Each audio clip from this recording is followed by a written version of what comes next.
Taeyong kembali masuk kandidat pelatih Korea Selatan. Alarm bagi PSS ini. Ya, PSSI mulai buka pintu bagi Kevin Dix untuk bela timnas Indonesia. Dan update terbaru kasus Martin Paes. Jadi bisa bela timnas Indonesia nggak nih akhirnya?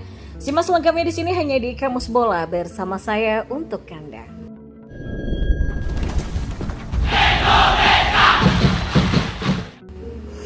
Nama Sinteyong secara mengejutkan kembali menjadi kandidat pelatih Korea Selatan. Sebagai informasi, Sinteyong memang sempat dirumorkan bakal menjadi pelatih baru Korea Selatan beberapa bulan yang lalu. Sinteyong ditugaskan untuk menggantikan posisi yang ditinggalkan oleh Jurgen Klinsmann. Namun kabar ini mulai memudar setelah Federasi Sepak Bola Korea Selatan atau KFA menunjuk Kim Do-hoon sebagai pelatih. Hanya saja status Kim Do-hoon rupanya hanya sementara. Pelatih asal Korea Selatan itu ditugaskan memimpin negaranya dalam 2 laga saja. Sementara itu ada 2 nama lain yang berpeluang menjabat sebagai pelatih Korea Selatan. 2 sosok yang dimaksud yakni Hong Myun-bong, pelatih dari Ulsan HD, dan Jose Morales, mantan pelatih Jeonbuk Hyundai. Ya, memang secara mengejutkan nama Sinteyong ternyata juga kembali muncul sebagai kandidat pelatih Korea Selatan. Rumor ini datang dari reporter asal negeri gingseng yang bernama Kim Tae-sok. Kim Tae-sok kembali memasukkan nama Sinteyong karena belum adanya kejelasan terkait kontrak pelatih berusia 53 tahun itu dengan timnas Indonesia. Baru-baru ini karena negosiasi perpanjangan kontrak antara pelatih Sinteyong dan Indonesia menjadi lamban. Ya, seringkali muncul reaksi yang menanyakan mengapa mereka tidak memperhatikan Sinteyong secara diam-diam. Mei lalu, seorang manajer K-League yang tidak disebutkan namanya juga membuat pernyataan ini secara pribadi berdasarkan pendapat pribadinya loh. Jadi memang ya sulit untuk menunjuk manajer asing dan mengecualikan pemimpin Korea yang tidak dapat dipilih karena dia bekerja di K-League dan dia adalah salah satu opsi paling masuk akal yakni pelatih Sinteyong, kata Kim Tae-sok. Hal ini pun tentu menjadi alarm bagi PSSI. PSSI harus segera memperpanjang kontrak Sinteyong untuk menghilangkan rumor-rumor seperti tersebut. PSSI memang dikabarkan sudah berencana untuk memberikan kontrak kepada Sinteyong sampai tahun 2027. Hanya saja sampai sekarang rencana tersebut belum dituangkan ke dalam dokumen resmi sehingga tidak ada kepastian. Sementara itu PSSI juga sepertinya sudah mulai membuka pintu terhadap salah satu pemain keturunan yaitu Kevin Dix agar bisa segera membela timnas Indonesia. Kevin Dix ya bisa juga, kata Arya Sinulinga. Hal ini diutarakan oleh anggota Komite Eksekutif atau EXCO PSSI Arya Sinulinga yang mengatakan bahwa Kevin Dix berpeluang membela timnas Indonesia. Nama Kevin Dix memang sudah lama dikaitkan bakal menjadi deretan pemain keturunan lainnya yang bakal dinaturalisasi.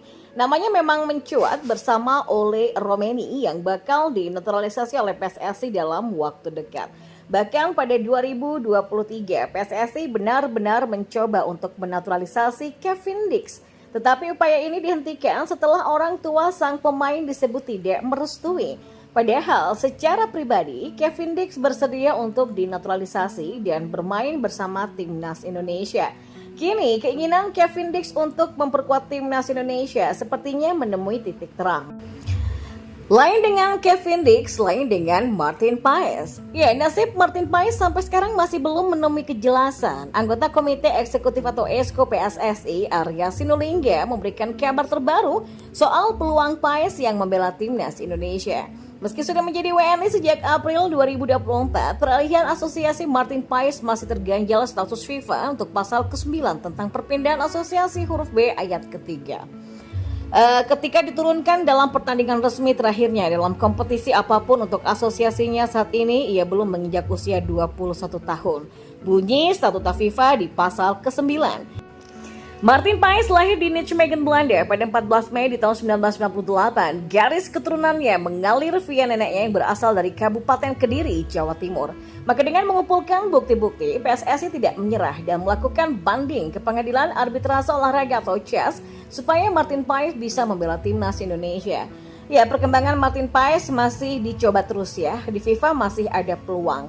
Di CAS juga ada peluang. Jadi beberangan semua. Kami harus menunggu waktu dari mereka, kata Arya Sinulinga.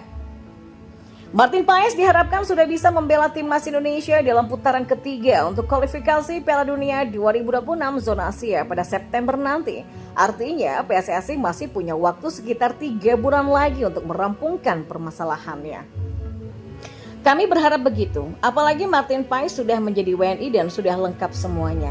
Ya kalau tidak ada celah tidak diajukan ke CAS. Kalau kami tidak mencoba dia menjadi WNI, ya malah kami tidak punya kesempatan untuk memperjuangkan dia ya. Sebab kan kami tidak bisa memperjuangkannya kalau bukan WNI. Ini kan harus berani, apapun mesti dilakukan, ujar Arya Sinulinga. Selain itu, Arya Sinulinga juga merespon kemungkinan PSSI menaturalisasi Emil Audero, kiper Inter Milan pada musim lalu yang lahir di Mataram, Nusa Tenggara Barat. Kalau Emil Audero berat jujur, kami masih berharap dengan Martin Paes, kata tangan kanan Ketua PSSI Erick Thohir ini. Gak ngapa-ngapain, ranking FIFA Timnas Indonesia tiba-tiba naik lagi. Ya, ranking FIFA Timnas Indonesia secara tiba-tiba mengalami peningkatan. Padahal skuad Garuda sedang tidak ada agenda ketika FIFA merilis ranking terbaru pada Kamis sore ini. Sebetulnya perubahan ranking FIFA yang dialami Timnas Indonesia pada periode Juni 2024 ini sudah dapat diprediksi lewat perhitungan matematis yang dilakukan oleh situs footballranking.com. Ketika itu situs tersebut menghitung bahwa skuad Merah Putih bakal mengalami peningkatan 1 posisi di ranking FIFA pada Juni 2024 ini. Jika sebelumnya berada di peringkat ke-134, Indonesia sekarang naik 1 level ke urutan 133 dunia. Pada agenda FIFA Matchday yang berlangsung pada Juni ini, Timnas Indonesia setidaknya mengumpulkan tambahan poin sebanyak 6 poin pada ranking FIFA. Hasil ini diraih setelah 2 laga putaran kedua kualifikasi Piala Dunia 2026 zona Asia. Maka dengan demikian, saat ini Timnas Indonesia sudah mengumpulkan total 1108,73 poin setelah melalui 2 pertandingan krusial yang meloloskan mereka ke putaran ketiga untuk kualifikasi Piala Dunia 2026 zona Asia. Pada 2 pertandingan tersebut, Timnas Indonesia sempat kalah 0-2 dari Irak, lalu akhirnya mengukir kemenangan 2-0 atas Filipina. Seluruh laga ini berlangsung di Stadion Utama Gelora Bung Karno, Jakarta. Sebagai informasi, meningkatnya posisi Timnas Indonesia ini juga tak bisa dilepaskan dari bantuan yang diberikan oleh Kepulauan Solomon. Sebelum FIFA Matchday Juni 2024, mereka berada di peringkat ke-132. Wakil asal Australia ini sayangnya harus mengalami penurunan peringkat ke urutan 138 FIFA. Penyebabnya, mereka harus menelan kekalahan dari Vanuatu dengan 0-1, juga Selandia Baru dengan 0-3 pada OFC Nation Cup 2024. Sementara itu, para negara tetangga Indonesia di kawasan Asia Tenggara juga mengalami nasib yang berbeda-beda. Thailand misalnya berhasil merangkak 1 peringkat dari urutan ke-101 ke 100 dunia. Sementara itu Timnas Vietnam malah mengalami penurunan 1 level ke peringkat 116 dunia. Adapun Harimau Malaya mengalami peningkatan 3 level ke posisi 135, masih belum melewati Indonesia.